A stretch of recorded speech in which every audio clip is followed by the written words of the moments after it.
दूर के किसी जंगल में एक कालू कौवा और परी चिड़िया रहते थे।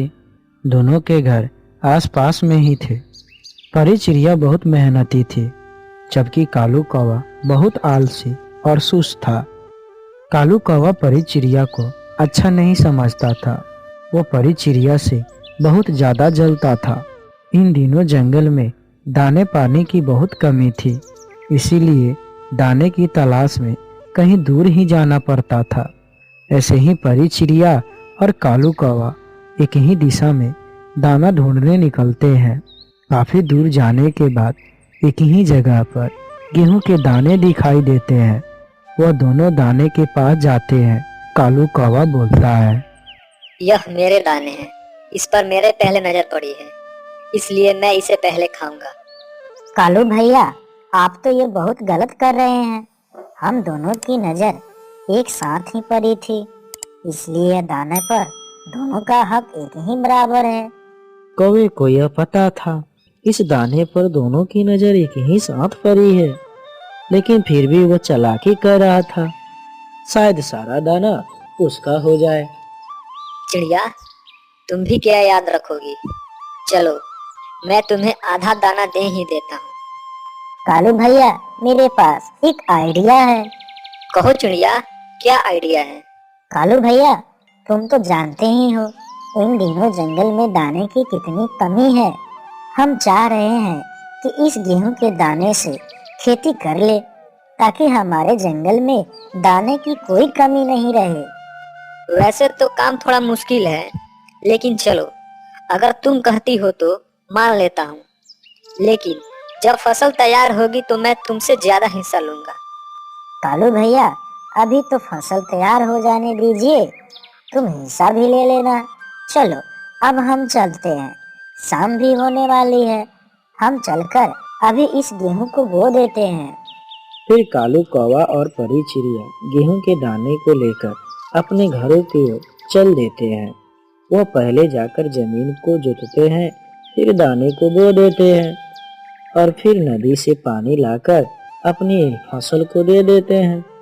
वो दोनों अंधेरा होने से पहले अपना अपना काम खत्म कर लेते हैं और अपने अपने घोंसलों में जाकर सो जाते हैं। वह दोनों बहुत मेहनत करते थे और फिर आखिर वह दिन आ ही गया जब फसल बनकर तैयार हो गई। कालू भैया, अब हमारी फसल तैयार हो चुकी है। अब हमें फसल को बांट लेनी चाहिए। हाँ हाँ चिड़िया, मैं भी यही सोच रहा हूँ। अब हमें फसल बांट लेनी चाहिए। लेकिन तुम्हें मेरी बात याद है ना, मैं हिस्सा तुमसे ज्यादा लूंगा। कालू भैया, हम दोनों बराबर की मेहनत की है और हमारी फसल बहुत अच्छी तैयार भी है। हम दोनों को बहुत अच्छा हिस्सा मिल जाएगा। चिड़िया, मेरे सामने ज्यादा चूचू करने की कोशिश ना करो, वरना मैं अभी अपने चील दोस्त को लेकर आता हूँ। फिर तुम अपने थोड़े हिस्से से भी जाओगी। तुम्हारे लिए यही बेहतर होगा कि तुम मान जाओ। परी चिड़िया बेचारी बहुत मासूम थी। वो कौवे की बात सुनकर डर जाती है और कौवे की बात मान लेती है। कौवा एक पोटली में थोड़ा दाना डालकर परी चिड़िया को दे देता है और उसे भगा देता है। बड़ी आई मुझसे आधे हिस्से लेने। मैं तो अपनी फसल कुछ दिनों बाद ही काटूंगा। अभी थोड़ा इसका दाना और मोटा हो जाए। मुझे उस कौवे के साथ मिलकर खेती नहीं करनी चाहिए थी। अब मैं इतने से दाने को लेकर क्या करूंगी? क्यों ना मैं अपने पेड़ के नीचे दाने को बो दूं।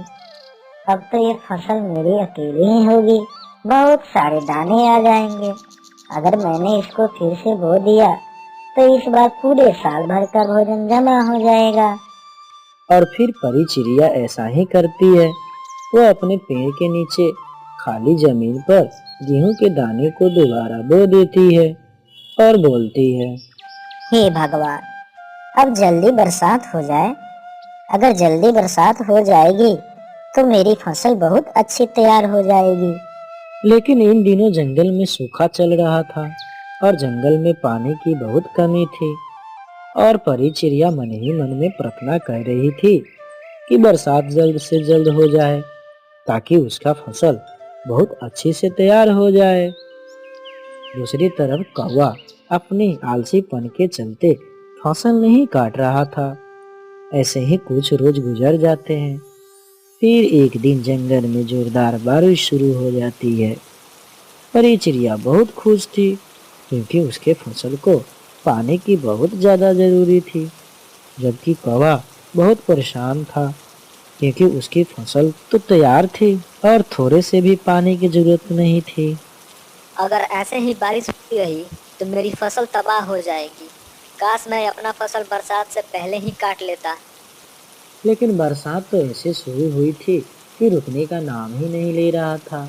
ऐसे ही 2 दिन पूरे हो चुके थे और कौवे के फसल में पानी लग जाने के कारण उसके फसल में कीड़े पड़ जाते हैं। यह क्या, मेरे तो सारे के सारे फसल बर्बाद हो गई। अब मैं क्या करूं? मैं अब गेहूं के दाने कहां से खाऊंगा? एक तरफ कालू कौवा अपने फसल बर्बाद होने के कारण रो रहा था और साथ ही वो बहुत शर्मिंदा था। दूसरी तरफ परी चिड़िया बहुत खुश थी क्योंकि उसके फसल बहुत अच्छे से तैयार हो गई थी। मेरी तो फसल बहुत अच्छी तैयार हो गई है। अब तो मैं आराम से 1 साल खाऊंगी। फिर वहाँ पर कालू कौवा आता है और बोलता है, परी चिड़िया, हमें माफ कर दो। मुझे मेरे किए की सजा मिल गई। मेरी सारी फसल बर्बाद हो गई है। परी चिड़िया बहुत दयालु थी। कौवे को रोते देख परी को कौवे पर दया आ जाती है। कौवे भैया, तुम मत रोओ। तुम भी मेरे फसल में से मेरे साथ जब चाहो जितना चाहो खा सकते हो। चिड़िया, सच में तुम बहुत महान हो। तुम्हारे जैसा मन और किसी का भी नहीं हो सकता।